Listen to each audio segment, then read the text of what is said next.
side of the county building, the county government building. Closer to the lawn bowling place. Well, that's on the way to the park, yeah. So anyway, Penn University, and as promised, Mr. Glen Schaller is here. Glen and I have known each other through thick and thin. Too long. Almost too long. We're pushing it today. But Glen is the political coordinator for the Monterey Bay Central Labor Council. Yeah. And that covers Monterey and Santa Cruz County and more than that. No, just up to. Just those, not San Benito. Okay.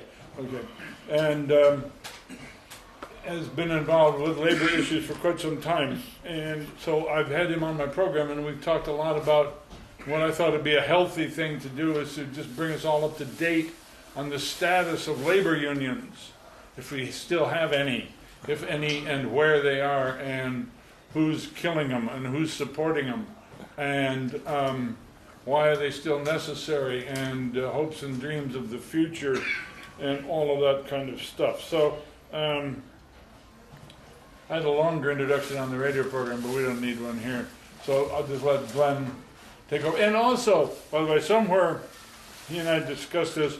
He wants to talk about the annexation of a lot of property down in Watsonville and what Watsonville wants to do to get rid of prime ag land and turn it agricultural land and turn it into a wonderful commercial paradise.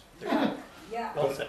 So we'll get into that after he tells us what's new and old. Sure. And Prop 32. Yep. Squeeze that in there. Absolutely. That's enough. All right, so as Bruce said, I'm Glen Schaller. I'm the political coordinator at the Monterey Bay Central Labor Council. It's the union of unions for Monterey and Santa Cruz counties. There are 65 unions that are part of the Labor Council, about 35,000 working families. The work we do, we describe as politics, policy, solidarity, and education. Politics can be the federal level. We'll be working very hard to re-elect our president. It can be at the state level. We'll be working to elect state legislators. It's at the local level. Our members make endorsements for county supervisor, for city council, for school boards. Policy, we work on legislation, again, federal, state, and local. And we'll step up and make sure that the voices of working families are heard at every level. Solidarity, we do a great deal of work making sure that union folks get a chance to step up for other union folks, and that the community knows about some of the labor struggles, the victories and sometimes not so victories that go on in our area. And education, we do less of than we ought to, making sure that people know what unions are and what we're doing. This is a good example of taking an opportunity to talk with more people about unions, but I think that's the area I'd like to help strengthen. The Monterey Bay Central Labor Council is part of the California Labor Federation, which is part of the AFL-CIO. And a little pop quiz, can anybody tell me what AFL-CIO stands for? American Federation of Labor. Congress Congress. of International Industrial Industrial Organizations. Very good. So the AFL-CIO is in itself a coalition. The American Federation of Labor formed in the 1890s and was basically a craft of people who had a trade. The Congress of Industrial Organizations formed in the 30s and helped lead the wave of industrial organizing. The United Auto Workers, Steel Workers, they merged in the early 50s, brought together two different strands of the labor movement into one. More recently, there were some unions that left the AFL-CIO, including the Teamsters. I am a Teamster member. I belong to the local out of Watsonville, 912. Service Employees International Union, SEIU, the United Farm Workers. They are all in a grouping called Change to Win. And so the irony is I work for the AFL-CIO, but my union is not a part of the AFL-CIO. I am hoping that one of the things that comes out of the political work that we're all doing together is that everybody comes home and we all get to be in the same big federation again at some point. But unions have a long history in the United States. There were folks who came from other countries and already had a history of unionism and continued that here. There are also homegrown union folks like Eugene Debs that came out of the American Rail Workers Union, and amongst other things helped start the Socialist Party, ran for president himself, including once from prison where he'd been put for opposing World War I. There was a time in the United States at its height that about a third of the paid workforce were in unions. We're now down to around 15%. But you interact with union members every day and probably don't think much about it. If you've ridden a Metro bus, that's United Transportation Union. If you shop at Safeway, and I hope you do, or Nob Hill Foods, they're in United Food and Commercial Workers. The folks who drive the buses for our public schools are in the California School Employees Association. When you get your mail delivered to you, and thank goodness we still do, and hopefully we'll keep getting it on Saturday, they're in the National Association of Letter Carriers, NALC. Our firefighters are in our community and throughout this county are in the International Association of Firefighters. There are union members who provide services and manufacture things that you use all the time and don't think about the fact that they have the protections of union workers. We've been under attack from the beginning, and there are times when we've been stronger and times when we've been weaker. You all, I'm sure, were aware of what happened in Wisconsin when the governor tried to and was able to break unions there. People rose up. I've got family in Wisconsin. They are some of the politest people in the entire country, but you don't get them mad. In this case, people got them mad, and in snowstorms, folks took over the Capitol. They actually set a chair out at one point on the podium when they were doing speeches to say, this is where we hope the governor sits. And throughout the rally, it just filled up with snow until the end. They made a little snowman and said that was good. We actually had a revitalization of interest in unions, partly because of Wisconsin, partly because of the attacks in places like Ohio and Indiana. And I'm going to talk about today, in a little bit, about one of the attacks here in California, which is Proposition 32. What we're calling the We Need to Stop the Special Exemptions Act. You've seen it before in the guise of what they have called paycheck protection, and we call paycheck deception, twice before on the ballot. But unions are a very simple concept.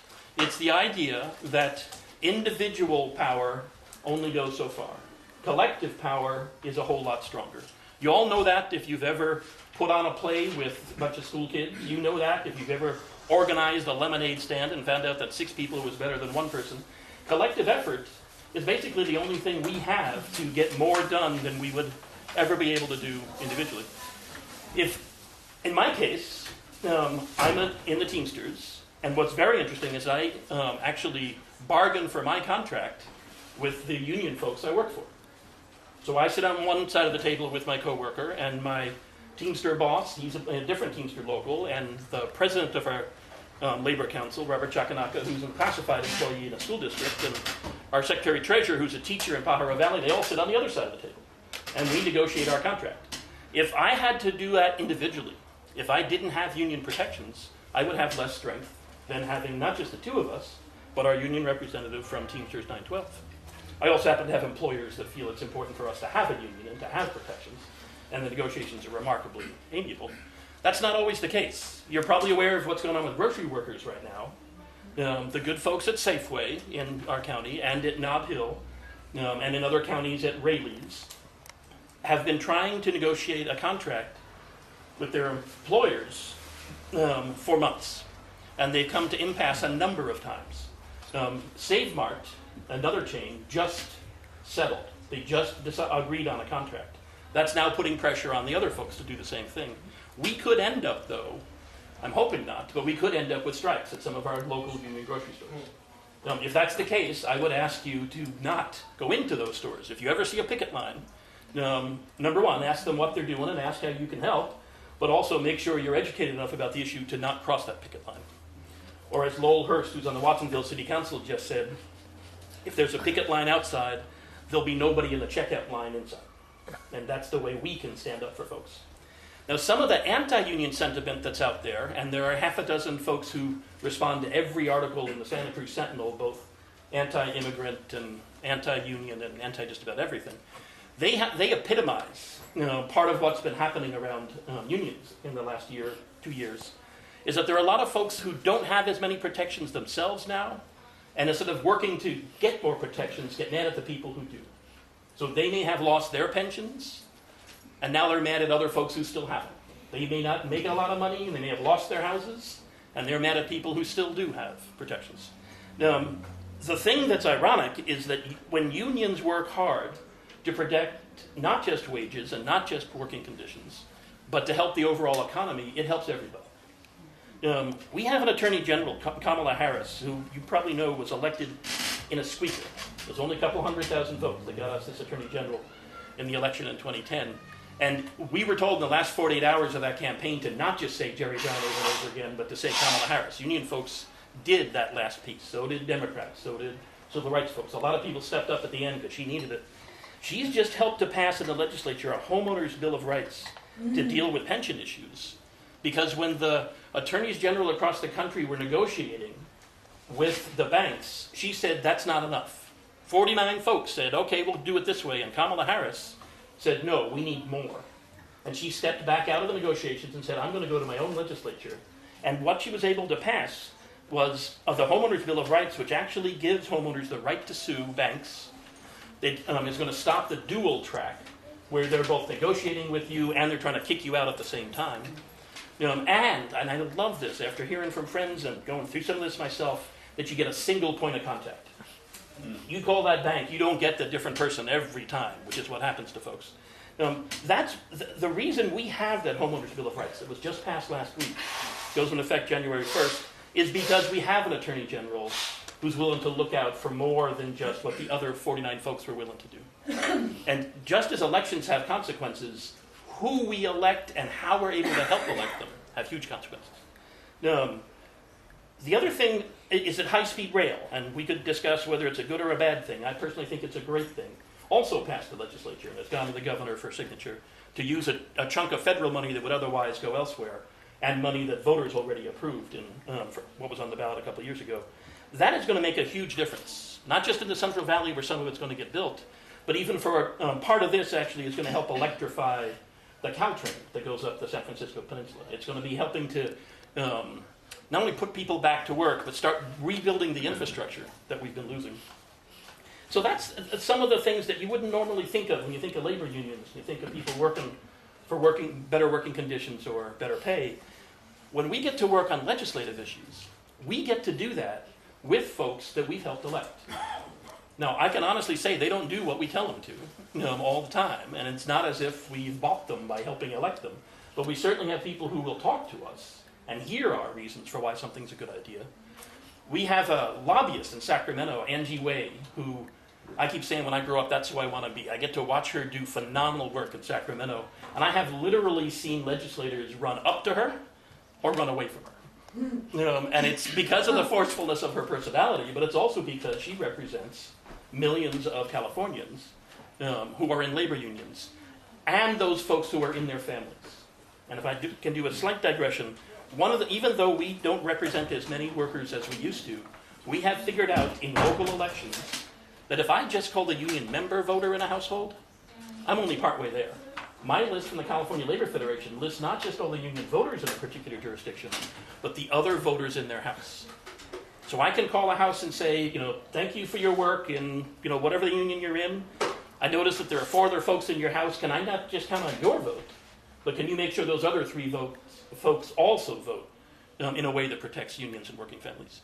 We have actually, as some union membership has declined, had almost flat and going up impact on elections because we're talking to not just the union members, but to everybody in the house. And in some very close elections, especially locally, that has made a difference. Monterey County still does their school elections in odd years, not even years. Very few people voted them. And last November, we re-elected a Hartnell trustee by 8 votes with a turnout of only 20%. And I can honestly say it was the work that we did on her behalf, and she is now going to work hard for the workers and the students and the residents because she got reelected. We're able to do that because we're focused and we talk to everybody we can. Now, the other thing with labor unions, and it's been interesting for me, my background is as a childcare teacher. That's what I did for almost 30 years, and always did politics as a part-time gig in there, and belonged to whatever union I could as I went, but was never that active within each of my unions. One of the things that I've been learning the last couple of years is about the very big difference between some unions. There are, of course, the building trades unions, folks who work on construction sites. There are folks who are public employees who work in our school districts for our local governments, our state and federal government. And then there are folks who work in the private sector. There are the folks who work in hotels and restaurants. There are the people who work for UPS, like the Teamsters. And they don't always know much about the other unions. So part of what we've been trying to do is to help local unionists understand more about what's going on with the other union folks that they interact with.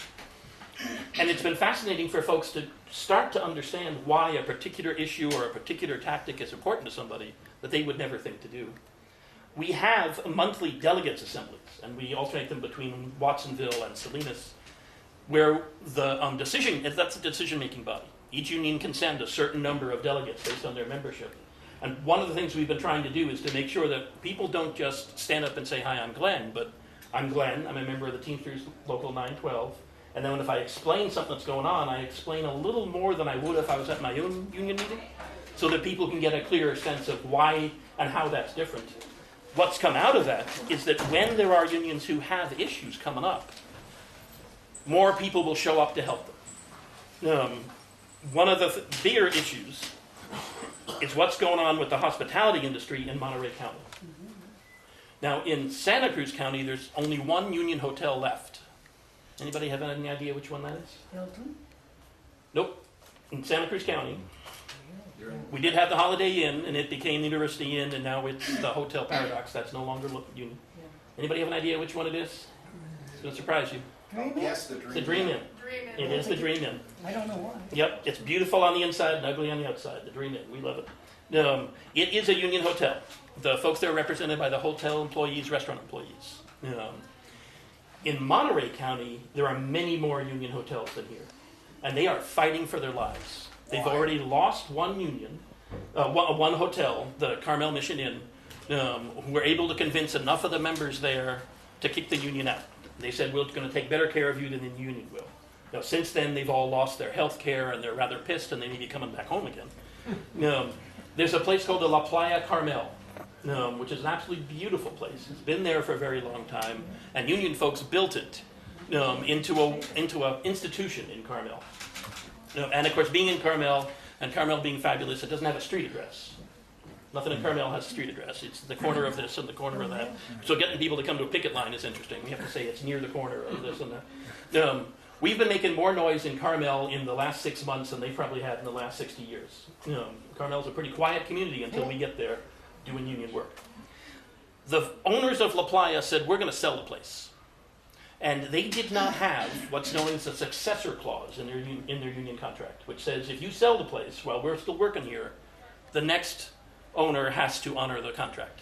And they wish to hell they'd had that, because what happened is they sold the place. And they said, "We're going to renovate," and they fired everybody and kicked them out, 116 people. They're reopening the La Playa Carmel in bits and pieces, and they've hired back 2 people out of the 116. Now, these are folks who built the place into an institution whereby people come to have a wedding, their kids come to have a wedding. There's a bartender that worked there for 37 years, Noe, he's an amazing guy. They didn't hire any of those folks back. They actually let anybody come and apply and didn't even call some of the former employees back for interviews. That's how disrespectful they were. So we can't let this stand. We can't let a place be union for decades, kick people out, and not bring them back. So we've been out there every couple of weeks picketing. The union folks gathered 1,100 signatures at the Carmel post office from people saying, "Hire these folks back." And if you know Carmel, it's a rather conservative town. Get 1,100 people to agree on anything is amazing. And starting this Friday, they're going to be out in front of the hotel on Friday and Saturday from 7 a.m. to 7 p.m. both days. As the hotel reopens to guests, the bar has been open for a bit. Now they're ready to start letting guests in. And they're going to make sure that people know. They're going to give a flyer to every person who comes in. You may not know it, but you're walking into a situation where the employer has not been taking care of the employees. And this is how long everybody's worked there. They've got this wonderful flyer with people's photos and how long they worked there. And what's interesting, when we've been there already talking to folks, once most people, and this is the 1%, I gotta say, these are not working class folks coming to visit the La Playa Carmel. once they hear there's a dispute, once they hear there's an issue between what the employers have done, most of them won't go in. And it's really heartening that in a place where people either live with a lot of money or come there ready to spend a lot of money, there's still folks ready to step up. It's going to be interesting to see how this goes, because, like I said, Carmel is a very quiet town. If you've ever read the Carmel Pinecone, they have a police log that lists when somebody's dog was barking too loud or someone found a wallet on the street. And this is not a town with a lot of, raucous stuff going on. So we'll see how they handle the idea of us actually talking to each person as they come through. But that's an example of local action on an issue that has national and even international repercussions. Because the folks who are working in hotels are under attack all across the country. And in many cases, they're being fired, told to clean more rooms than they ever have before. In some cases, they are contracting out the work of hotel employees to temporary workers who have to then wear the uniform. You can step into a hotel and you think you're talking to the employee of the hotel. You might be talking to someone who's been contracted and it's only working that one day. Employers have been figured out how to sort of delegitimize our jobs, to take the jobs that people do. You'd think that you can't outsource hotel work. You can probably have a phone bank in India perhaps, but you'd think, okay, we've got hotel employees, they're here, they live here. They're figuring out how to contract that out to folks who don't have the protection of regular employment or even a contract. We just lost a calling center in Salinas that is now being contracted out. We haven't even been able to find out where those jobs are going. These are the jobs that helped create the middle class after World War II. It was having unions and having protections and having the chance to work yourself up into the middle class that built our economy to the point that in the 60s and 70s, some of us could be hippies and do almost nothing. I have a son who's about to turn 18. He doesn't have the possibility of taking off and doing what he wants for years, which I got to do back in the day. We've got an economy that is based on try to find a job and then to try to hold on to it. But in most cases, you don't have that collective power of getting to work with other folks. So one piece, when I said before that I don't think we've done enough about education, I think that really includes what happens ironically in our public education system with folks who are in unions, of making sure that younger folks understand what unions are, why it is that people built them, and how come they're still important to people. Because I think we've got a generation or two of folks who have only heard about unions in terms of union thugs, of the big union bosses, and the impact that folks try to have on things like presidential elections, where they watch huge amounts of money being spent. And that money, of course, is only available because folks like me give a little bit each month. It's not like some of the billionaires who are putting money into the presidential election where it's their money directly. It's everybody's money collectively. I think that that's one of the things that I would ask you to think about after this is how is it that the union movement and the whole idea of people working together can become, I don't want to say normalized, but can be something that more people understand, helps everybody else. I had the honor of getting to run the No on 8 campaign in this county in 2008 to protect marriage equality. I did that just before I got this job at the Labor Council. And the union movement stepping up for something as apparently disconnected from the union movement as marriage equality was huge. In Monterey County, the campaign was the local Democrats and LGBT folks and allies and the union movement, where our Labor Council office in Salinas was where that campaign was run out of. The civil rights movement, you probably know that the March on Washington, where Martin Luther King did that amazing I Have a Dream speech, was entirely funded by labor unions. When you see those amazing photos of him, and there are people with these little funny paper hats they're wearing, those are folks from the retail clerks. The Brotherhood of Sleeping Car Porters. Thank you very much. With Randolph. A. Philip. A. Philip. Thank you. A. Philip Randolph. He was threatening to do a march on Washington in the middle of World War II to make it clear that African Americans should get more of the jobs that were being produced. And FDR talked him out of it and said, okay, we're going to open up these defense industry jobs to African Americans. He got to then work on the march he didn't get to do in the 40s and the 60s with Martin Luther King. When you think of the United Farm Workers, Cesar Chavez, the connections that happened then and now with the environmental movement, and how closely those are tied together. I get to work with building trades folks who fought against what would have been a horrendous and huge hotel at La Bahia by working with labor folks and neighbor people to try to make the things smaller and have more union participation. A absolutely unique coalition. And we blew folks away by bringing up issues around that hotel, around the issues of the environment and historical protection. People said, it's building trades? I mean, what? It's because it's only in coalition can we accomplish. The good folks in Move On, locally, have worked with us on a number of public actions and continue to, because again, we're only as strong as the people we work with. But the other thing I wanted to spend a little time talking about, and then I want to give you a chance to ask me some questions, is that there are two issues on the November ballot that will be part of what we're focused on in our electoral efforts. All those labor issues I mentioned to you with the grocery workers and the hotel workers and everybody else, we'll still be fighting those. But we are going to be pushing very hard for yes on Prop 30 and no on 32. And Prop 30 is going to be the very first thing on the ballot. It's the governor's tax. Goes after rich folks, and there's a sales tax increase, so we get to have a piece of this too, that will help protect our public schools and our public safety. If it fails, if we don't figure out this way to help bring more money into the California government, we're likely to lose 3 weeks of the school year next year and lose firefighters and cops throughout the state. And you all know about the budget problems we have. What's totally interesting is that this is the kind of coalition you want to have. It's not just unions, it's also folks who are human service providers, it's environmentalists who are concerned about the state running out of money to protect our environment. It's a very broad range of people. But so yes on 30 is high on our list. Proposition 32, we voted on this twice before. Like a lot of things in California, we recycle them. We bring them back over and over again.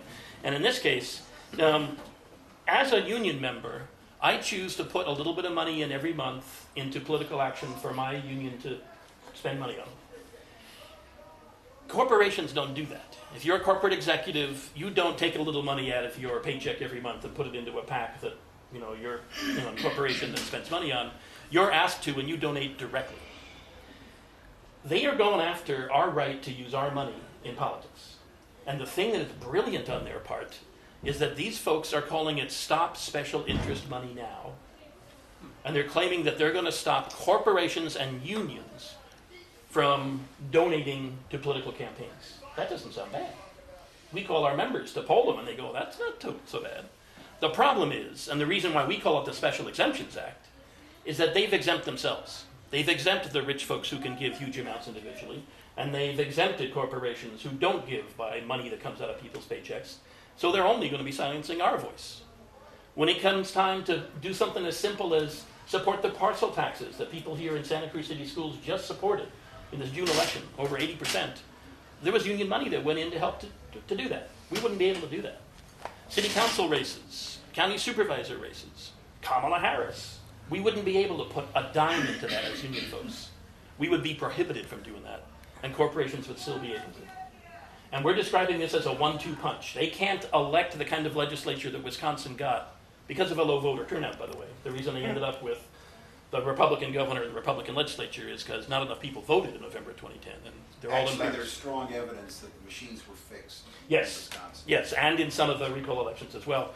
But the union activists, my counterparts there, will admit that they didn't do a good enough job in the fall of 2010. Whereas we got Brown and Kamala Harris, they got the bad guys. This is a 1-2 punch. They're not likely to be able to elect. I mean, when I moved here in 76, we had Republicans, the majority on the city council, the supervisors, our state legislators, our Congress member. They couldn't do that again around here. What they can do, though, is to keep us from electing our friends, so we end up with more business Democrats, more moderate Democrats, more let's be careful Democrats. And then they're going to start going after overtime. Every year for the last 20 years in our California state legislature, there have been Republicans who have tried to take away overtime. That right now you work more than 40 hours a week, you get more for what's over 40 hours a week. They want to get rid of that, and they're quite willing to. They're going to be going after the ability to do what's known as a project labor agreement, where developers or local government agree with building trades to do what's also known as a labor peace agreement, to agree that there'll be no strikes on the part of labor and that they will negotiate directly over disputes rather than piecemeal. It's a remarkable thing, and it saves money on public works all the time. They want to get rid of it. Because what that means is if you have that kind of agreement, you're more likely to have union contractors, folks who choose to have union employees. So they're going after us, not directly like in Wisconsin or Indiana or Ohio. They're trying to take away our right to speak directly to voters and to support campaigns so that down the road they can come after all of us. So you're going to be hearing more from us about that. Also, if you live in this county, we are very strongly supporting Eric Hammer for county supervisor. The irony is he's a non-union building contractor, and we wish that he had been smarter before and been union. But he's supervisor in Santa Cruz. in Santa Cruz County, 5th District, San Lorenzo Valley, Scotts Valley, a slice of the city of Santa Cruz down Ocean Street. We've been lucky enough to have Mark Stone, Jeff Almquist, Fred Keeley. Bill Monning. No, but in the supervisor seat. Oh, okay. No, we've had great people represent that portion of our county for years. Mark is now running for the assembly to take Bill Monning's place in the assembly. You're absolutely right. No, Senate. No, Bill's running for Senate. Mark's running for the seat that Mark. Bill has had.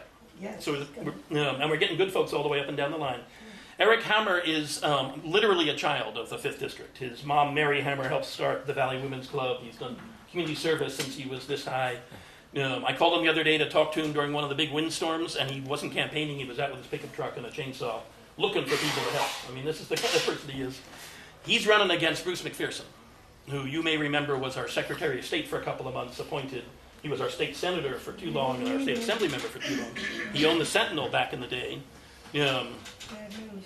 And he is bad news. He voted in a very conservative fashion in Sacramento, and people still think he's a moderate. He left the Republican Party when he didn't win in June, because you have to get 50% plus one vote if you're running for supervisor in June, and then there's no runoff if that's the case.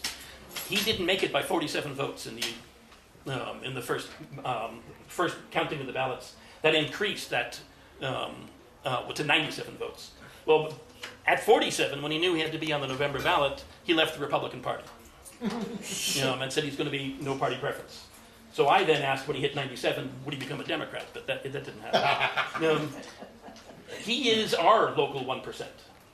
He literally lives in the biggest house on top of the biggest hill, and is basically running to be supervisor because it's something he's never done before.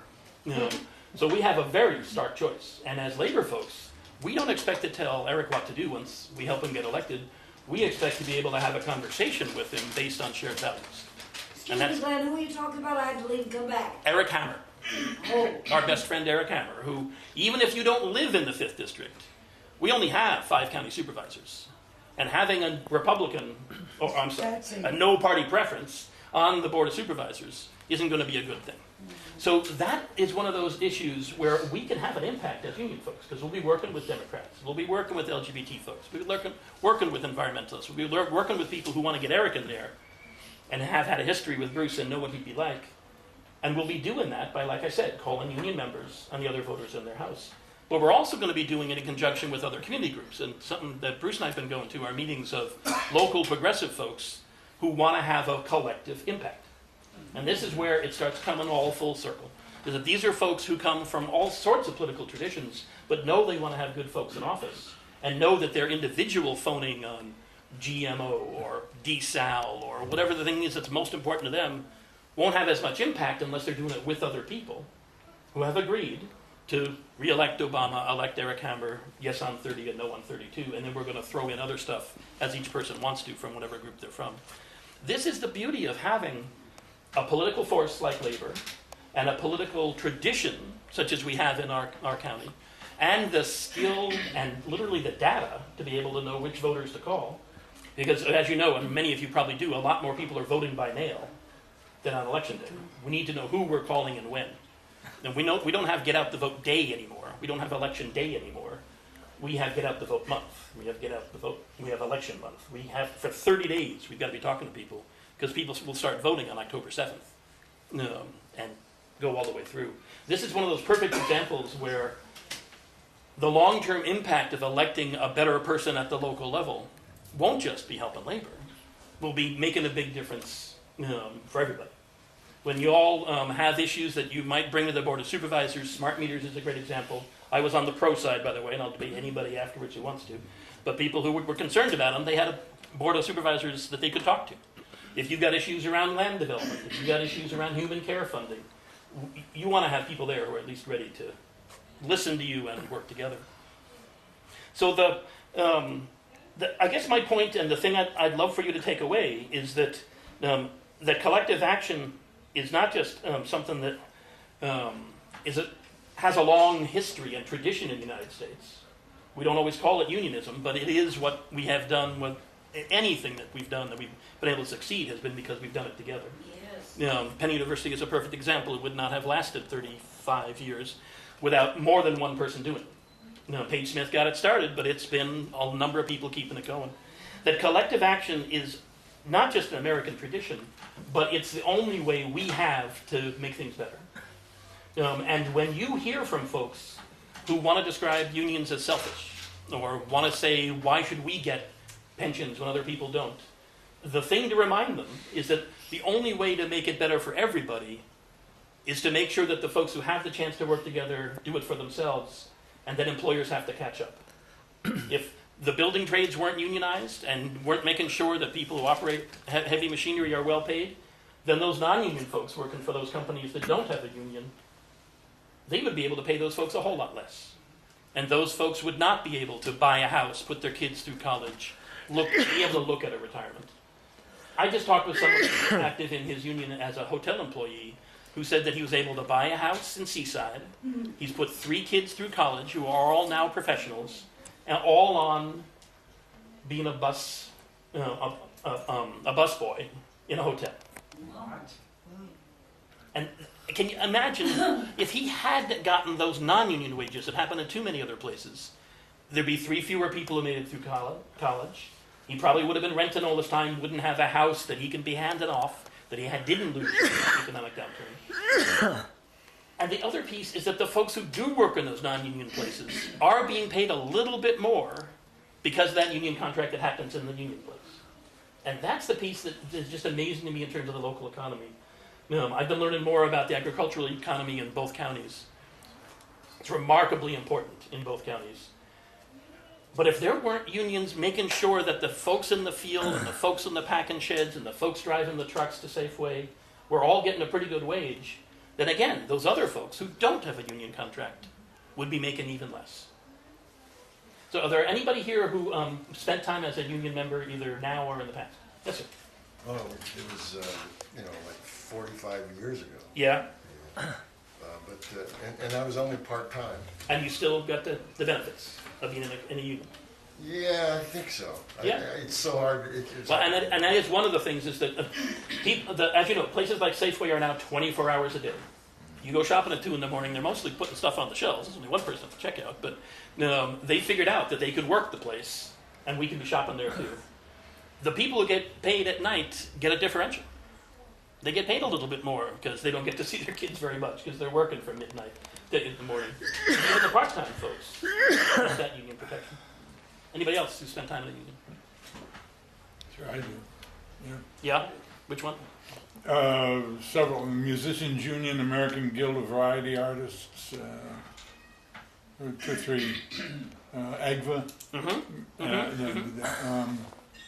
Yeah, but that was about 15, 20 years. Musicians Union in San Francisco. Yeah.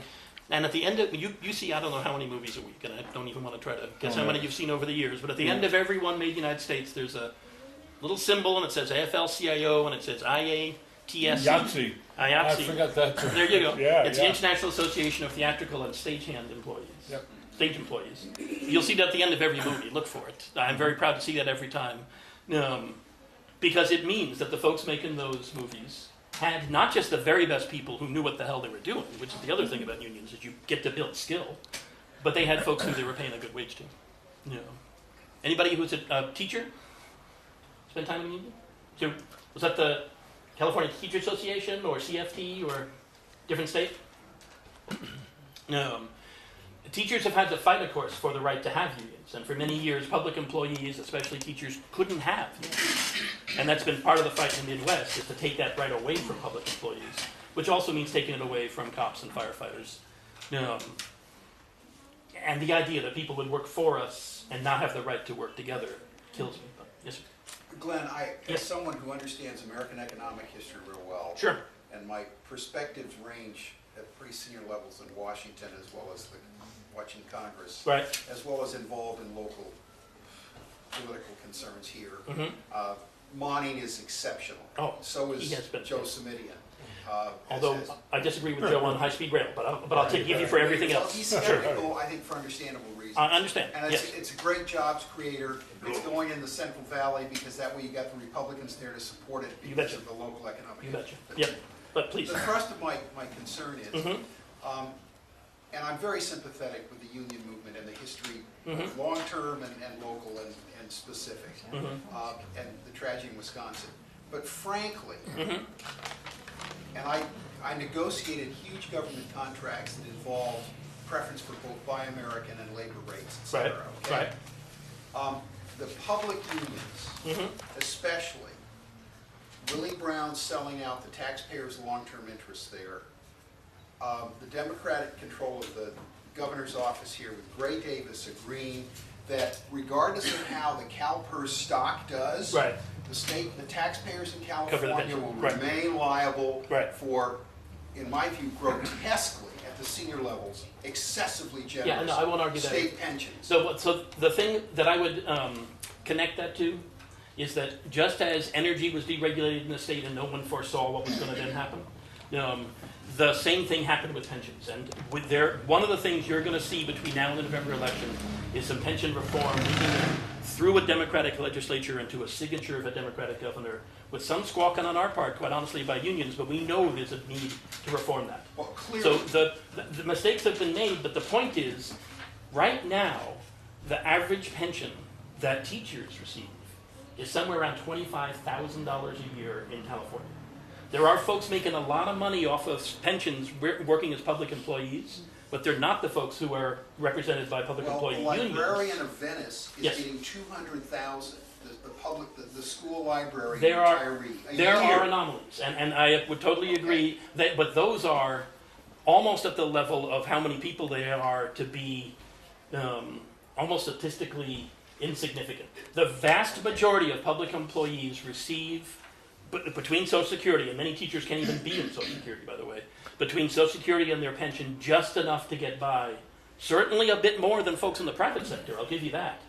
But that means we need to improve the pension process on the private side, not take it away on the public side. The reference you make to the private sector is what the Coke operatives used in Wisconsin You betcha. to point out public state employees Yep. got better pensions and in some cases better hourlies and better annual salaries than the guys paying the taxes that pay them. And that has been one of our mistakes. One of the things we have done in working to protect people on the job, and in many cases public employees not asking for wage increases, but asking to make sure their health care covers their kids and not just them, or that their pension is a little better so after those 30 or 40 years they get a good pension. Many public employees were willing to forego pay increases to know they would have some security in their old age and that their kids could be covered by health care, their health care insurance. In many private sector jobs without unions, kids are not covered by the health insurance if there even is health insurance. And of course, every time a Walmart comes to town, there are more folks lined up at the county health department looking for insurance. I can say that for sure in Salinas, which now has 2 Walmarts, Yes. and has even more kids who are covered by the county health insurance for poor kids than we did before the second Walmart came in. Your point is a good one, that unions haven't done a good enough job in making sure people understand the positive impact of the money that's recirculated by union folks in the community, or the protections they have as older retirees, or as folks who can make sure their kids are covered, rather than the taxpayers covering those kids on health insurance. But the other point is that the people who have gotten the huge pensions are the people, again, who are in management in public sector, are not union covered, and they've been able to spike. They've been able to get paid a lot of money the last 2 years they work there, and suddenly their pension is huge. Without a corresponding contribution to the I agree. fund, sir. I agree. And that is one of the things that's going to change in the reform you're about to see. Spiking doesn't help everybody. It helps that one person who's able to do it. And it hurts us in the eyes of the public because they then think it's everybody doing it. And it's literally the one or two people who are in the position to do that, or to basically help each other by giving each other the chance to move up. We've had even some of that locally. There are folks who've been able to make a lot of money just before they leave. Please. Give us a lowdown on our two biggest forces in town, the university and Yes. the boardwalk. Okay, so there's a remarkable contrast there. The university is an almost entirely union workforce. As a matter of fact, when we look to do events at a union place, we've got the Dream Inn, and I contend that we have public schools in Cabrillo where we can do events and know these are union workers, and we have UCS. There is a remarkable coalition of folks up there called University Labor United, and once a month they get together and they talk, and in between there's a whole lot of emails. I get to watch all those strings go by, where people who work on campus stay in touch with each other about the issues of not just union workers, but how much students are having to pay in fees, and what's happening to them in terms of their loans, what's going on with the overcompensation of chancellors, which we could spend an hours about. And Not those are the just folks. chancellors. No. Actually, and UCSC, by the way, has a remarkable inflation of the term chancellor. If you've got chancellor in your title, whether you're associate or vice or associate vice, you make more money than the people who don't have chancellor in your title. And that's rather unique to this campus over other campuses. I worked there almost 10 years, and this is also, by the way, the only UC campus in the system that doesn't have a child care center that was built to be a child care center. It's all converted, changed around. Every other one. And they're trying to recruit young faculty with no, anyway, don't get me started on that. So the lecturers up there are in the American Federation of Teachers. The graduate students are in, of all things, United Auto Workers. I love that the auto workers represent graduate students. That's a wonderful coalition. The folks who are clerical workers and child care teachers are in the Teamsters. They had an independent union for a long time, the Coalition of University Employees. They've now recently affiliated with the Teamsters. I love that. The firefighters on campus are in the International Association of Firefighters. The nurses at Cowell Health are in the California Nurses Association. Some of the technical employees are in UPTE, the Union of Professional and Technical Employees. The American Federation of, I'm wearing it. The American Federation of State, County, and Municipal Employees has two different locals up there. The folks who run the power plant are in one, and the people who clean the rooms and work in the dining halls are in another. By the way, I'm wearing an ASPE shirt, although I'm not an ASPE member, because the unions I work with give me T-shirts. I say I get paid in T-shirts as much as any other way.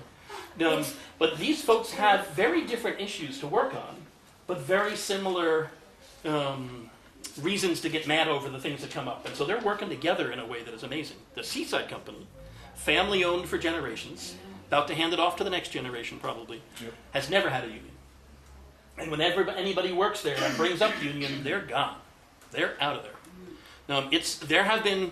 Not the Coconut Grove, not any of it. Coconut Grove is not union. The good folks who are there when you're throwing the ball in the little hole or you're riding none of those folks are union.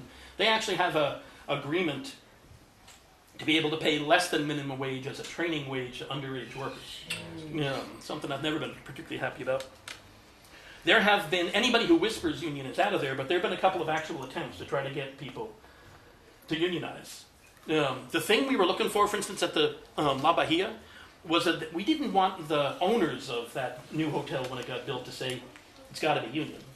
You don't want an employer to tell you, you have to form a union. We wanted what's known as neutrality. Is that to let the workers and the union talk to each other and figure out if the workers want to be in that union or not. I can't impose a union on people. I can only make the case if they feel like they're going to do okay without us. We were just talking before we got started about Trader Joe's and Costco. Neither of those places have a union. For the very good reason that the employers pay them well enough and give them enough health care benefits and give them enough right to determine their shifts that we can't go unionize. If the best way to keep a union out of any establishment is to pay your workers well and not fire them arbitrarily and to respect them, then they're not going to come looking to us. But the Seaside Company is a perfect example of this interesting dichotomy, this interesting division that I am very proud that we are the community that working class folks come to from the Valley and Santa Clara Valley to get away from the heat. They might make it to the aquarium once every 10 years, but they come here every summer. I think that's great. It's just a shame that the folks who are making money off that for the most part are people who would never, ever let a union into the seaside company. I mean, I'd rather have both. I'd rather have these good folks, many of whom are union members, come in here to spend their hard-earned dollars at a place that gave back to the community in that way. So I'm Please. getting a picture of such an extreme number of unions Mm-hmm. with a whole different alphabet for every one of them. Mm-hmm. Mm-hmm. And it seems to me that it's a good reason why they need a coordinator. Right. But why are there so many? That is an absolutely excellent question. There are a plethora of unions because there are many different kinds of jobs. And they're... But they probably have a lot in common. They do have a lot in common. There was one union movement, of which I'm very proud, that did suggest we needed one great big union, which was the industrial workers of the world, what people called the Wobblies. Yeah. And they said we should have one union for everybody, and we'll work out the contract questions about who does what kind of jobs within. Exactly. It was a phenomenal organization. There's still some even local folks who are Wobblies, but there are very few contracts.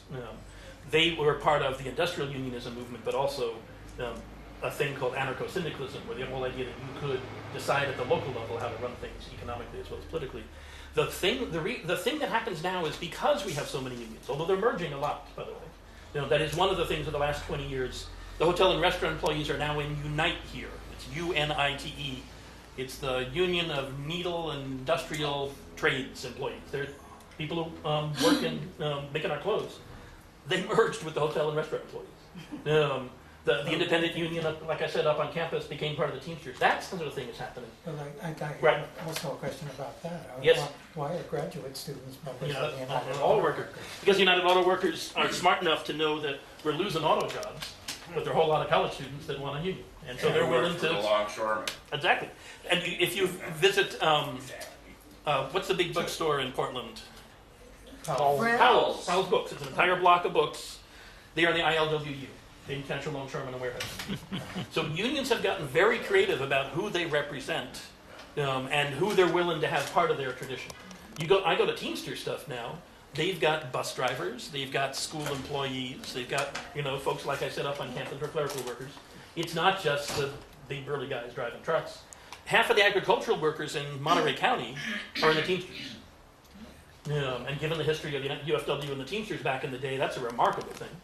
They represent folks in the fields and in the packing sheds. So the challenge for us, as the union of unions, is to make sure that people do work together. They don't just get stuck in their little silo, their little place, and that they understand that if we're going to do this together, we're going to be a lot stronger than if we do it separately. I would be glad if everybody was in one great big union, but we would still have then within that the teachers piece and the bus drivers piece. And so the history is of division, but collectivism, and it does mean employers sometimes can try to play people off against each other. Well, it seems like such a hodgepodge. Yes. Only that, but it's a lot to learn in terms of I've had to learn a lot about what all of the different acronyms stand for and stuff. It's true. So that is actually one thing that for the public is that people talk about the union or the unions, and we're a remarkable range of people and doing a remarkable range of jobs. It's not necessary for everybody to understand what every union does and who they represent. But do keep in mind that when you hear about a particular action or a particular strike or somebody supporting a legislation or a particular candidate, they may have their own union reasons for doing that within the things that are important to them. What I get to do as the political coordinator for 2 counties is to help bring some of that together. And it's a remarkable thing to do. Eileen? Glenn, is SEIU still thriving, and what is their relationship with the boardwalk and especially with the university? Absolutely great. So the largest unions in our 2 counties are in the Service Employees International Union, SEIU. The folks who work in public sector jobs are in 521, that's the local. And it's called 521 because 5 locals, our local was 415, and there were 4 other ones around this way heading toward Nevada, basically, joined together and became 521. In Los Angeles, it's 10-1 because they found 10 locals and mushed them together. So it took me a while to figure that out. It makes total sense why they have those numbers. But again, it's a merger not from different unions, but of locals together to have stronger effort. they have within each one of their locals a different chapter. There's a chapter for the folks who work at the city of Scotts Valley. There's a chapter for the folks who work at the county. Within that, they have different stewards and folks in each of the different departments. They figured out a way to have a large entity, but to give people a lot of power in between. There are 3 other SEIU unions in the area. United, let's see, United Long-Term Care Workers, ULTCW. They're the folks who do in-home support care. Came and helped my mom when she needed it. Who do that amazing work for often with their own family members, and they are paid by the state through the county. They're part of SEIU. United Healthcare Workers, who work, for instance, in the Natividad Hospital in Salinas, are another part of SEIU. And then folks who work in the DMV, in our prisons, they're in SEIU 1000. It's a statewide local of state folks. They have different interests, but they have a concerted effort when they do something together. They're, just as AFSCME's color is green, SEIU's color is purple, and we make jokes about the purple people and what happens when you get that many of them in one place.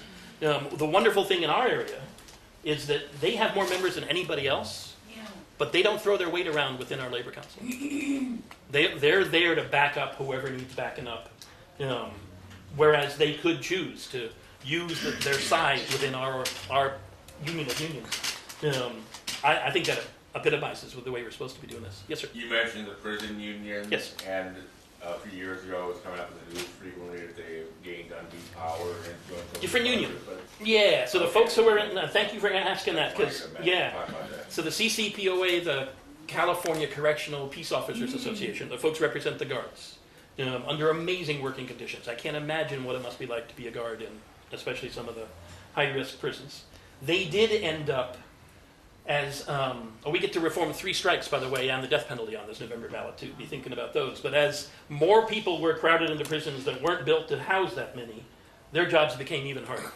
And they also supported the legislation that forced more people into prisons. It was this interesting, not so great relationship there. The prison industrial complex. Thank you.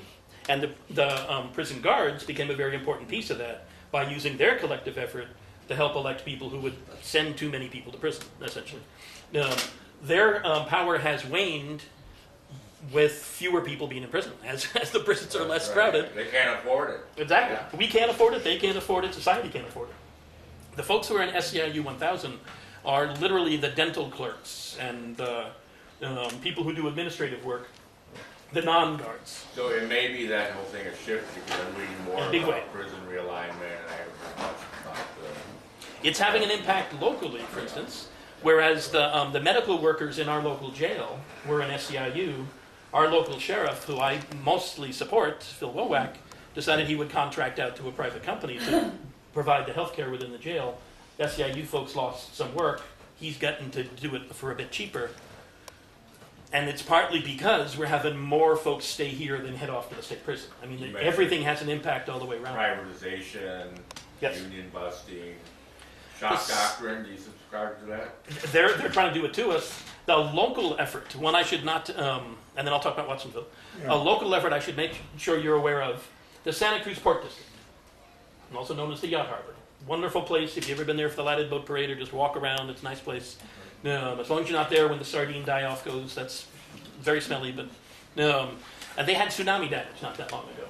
They were looking for money from the federal government and state government to help fix things.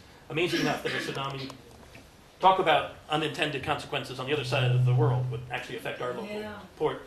When the Army Corps of Engineers made that small craft harbor, it had been a lagoon. It still wants to be a lagoon. It fills up at the mouth every winter. Surfers love it. There's a great break right there if you let the sand come in. But it means that nobody can go in and out when it silts up. The people who are dependent for their lives on it, the fishing folks, need to get out. Those people who have sailboats want to get out. There's been a dredger there for years. And it's a remarkable contraption. It looks like this Dr. Seuss thing. And 3 people from the operating engineers, local 3, have been operating this for literally decades. They've got a huge amount of, and basically they're the only people who could figure out how to run the darn thing, because the Santa Cruz Port District couldn't afford to buy a new one. They've been patching this baling wire and twine for years. The local port district, there were 5 people, port commissioners, they're all elected, decided they wanted to save some money, and they broke the union. They fired all 3 folks, got them out of there, and said, we're going to hire people for less money. They brought them in from literally out of state, and the dredger isn't working most of the time because they don't know how to do it. And the other thing that's absolutely amazing, and you may hear more about this during the campaign this fall, because there's some people talking about running for port district, is that they were, of course, paying into a pension plan. The employer was and the employees were for each of these folks working there for years. Once they broke the contract, they now have to pay off that pension obligation in a very short time period. So the fiscal irresponsibility of saying we'll save a little money in wages, but we've got this huge $15 million pension obligation we've got to pay off right now when we don't even have money to fix the tsunami damage, is a great example of ostensibly progressive folks, good local Santa Cruz Democrats. Some of them are people actually in public employee unions who are elected and say, oh, I think we'll save a little money here without looking halfway down the road to what it's going to cost them. And it may cost them their jobs. We may run 3 people this year and ask you all as voters to elect fiscally responsible people who also want to have the right people on the job. Watsonville. Watsonville. City of Watsonville, 50,000 people, not as many as Santa Cruz, although one of the former mayors likes to point out that when university is closed in the summer, they have more people than we do. And that's true. They, of course, when redevelopment agencies were shut down, they lost theirs. When enterprise zones were shut down, and I'm glad they were a complete boondoggle, they lost theirs. 10 years ago, in 2002, the good voters in Watsonville passed Measure U, and it defined where they could build and what they would protect. It was a very amazing coalition effort of environmentalists, and union folks, and employers. Within that, they have the right to amend Measure U, to say that there are parcels outside of the original line from 2002 that they want to be able to build on. There's a piece of property called Sakata Ket. It's right at Riverside and Highway 1. If you're driving to Castroville to Monterey, it's right down there. If you're coming back, it's directly down below you there. It's a square of land, of farmland, which people oppose the annexation call prime agricultural land. So it's the northeast corner of that intersection of 1 and Riverside? So if you're driving down Riverside and you're about to get on the freeway, It's on your right? it's on your left. Oh, okay. If you're driving from Watsonville to the freeway, All right. it's a square right there at the end. It is 0.08% of all the agricultural land in our county. So we're not talking about a huge impact on farmland. And the good folks in Watsonville would like to have the chance to vote on whether that should be annexed or not. They don't get to annex it. They get to ask to be annexed, and then the local area formation commission, which is made up of local elected officials, get to decide if they can do it or not. They just want to have the chance to vote on it. Not unlike people in the city of Santa Cruz who said they wanted to have the right to vote on desal. This is an issue of self-determination for Watsonville. We would never expect the people of Watsonville to tell us what to do with land here. We would never expect Capitola to be told by Scotts Valley what to do with their land and what economic development to do. There are folks in Watsonville, it may not be a majority, we won't know until it's on the ballot, who would like the chance to vote on whether this piece of land should produce more jobs than it does as farmland. The former mayor of Watsonville, Danielle Dodge, who's still on city council, recently spoke to a high school class at Pajaro Valley High and asked folks in the room how many people here have family members who work in agriculture.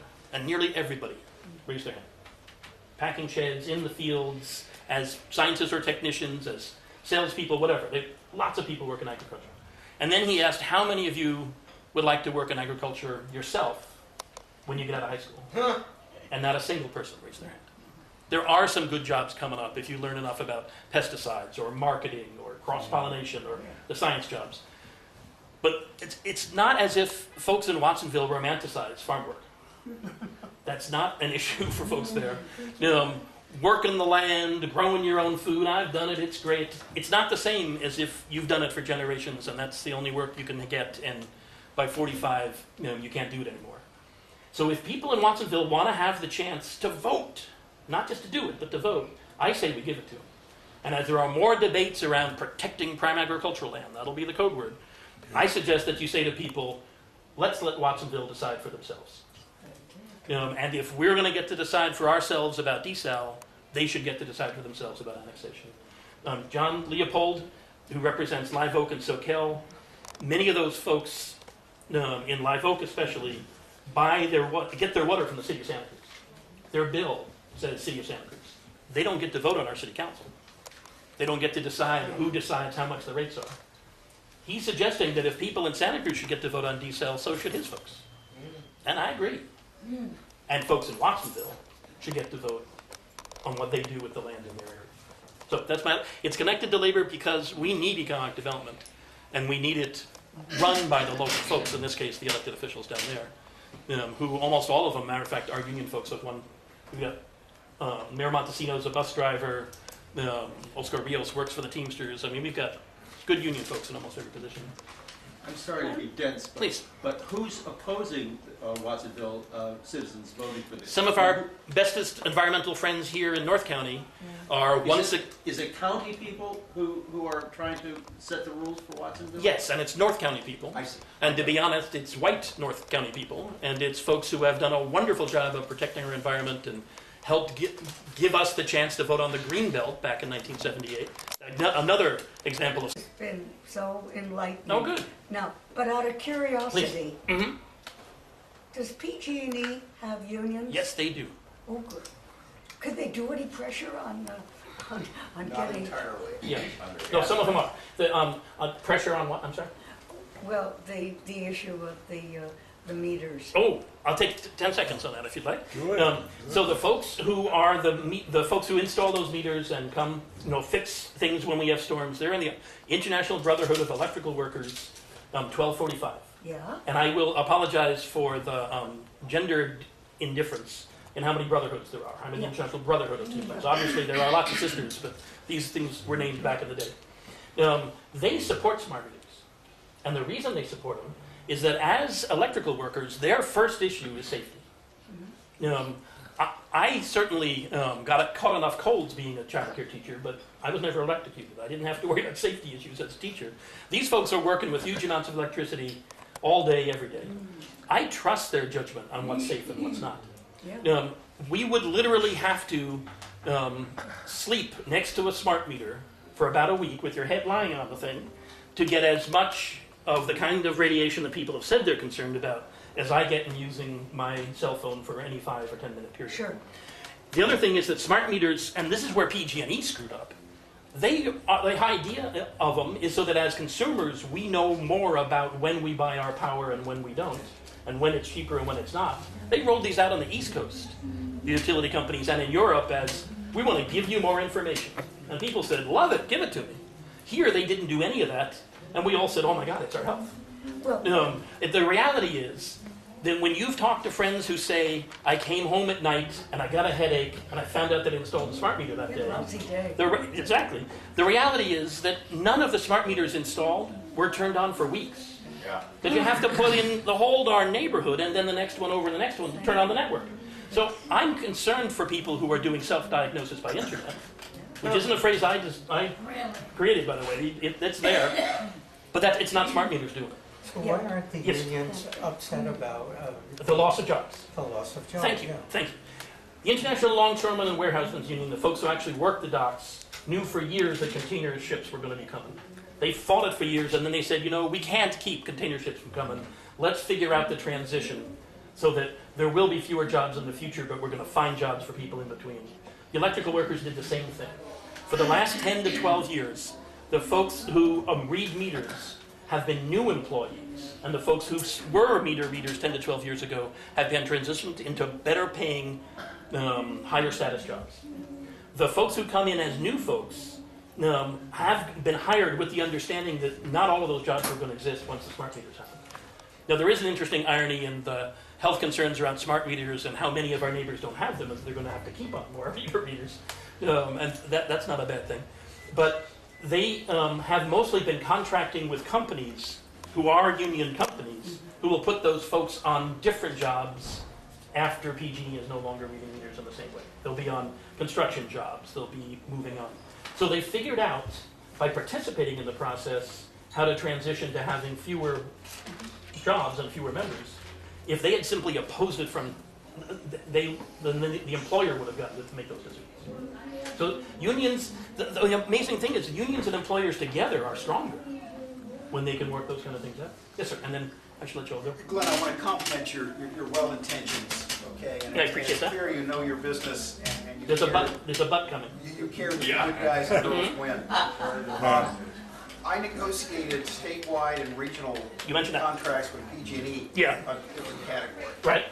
I also worked on fighting Prop 16, Uh-huh. PG&E's attempt to Oh, God, falsely Exactly. have citizens vote Right. to not have local green power like Marin County has, Exactly. How and about deny those? it to Right. ourselves, okay? Right. And have power that was green and 25% cheaper or Right. more. No, okay? that was it. And the PG&E executives, they are among the most horrible, self-centered, sociopathic, Right. greedy, uncaring people The only for folks- the impact of their The only business. folks who may feel stronger than you are the electrical workers themselves. I have Okay, to well, give they them should. that. Now, So- in fact, 2 days ago, someone was reading the meter in the street as I walked out to my car. Right. And he's wearing a PG&E uniform. Sure.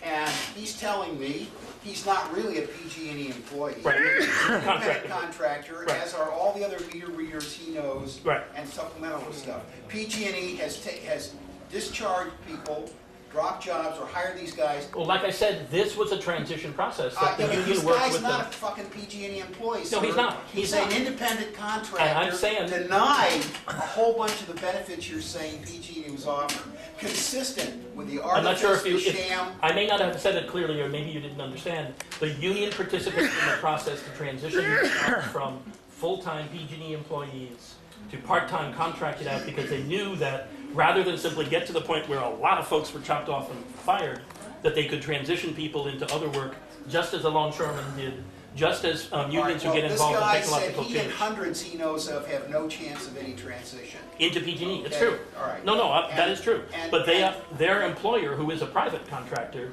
will be continuing to find work for those folks that it just won't be. Okay, and he also says he's not surprised that people are finding their smart meter from PG&E is actually overbilling them.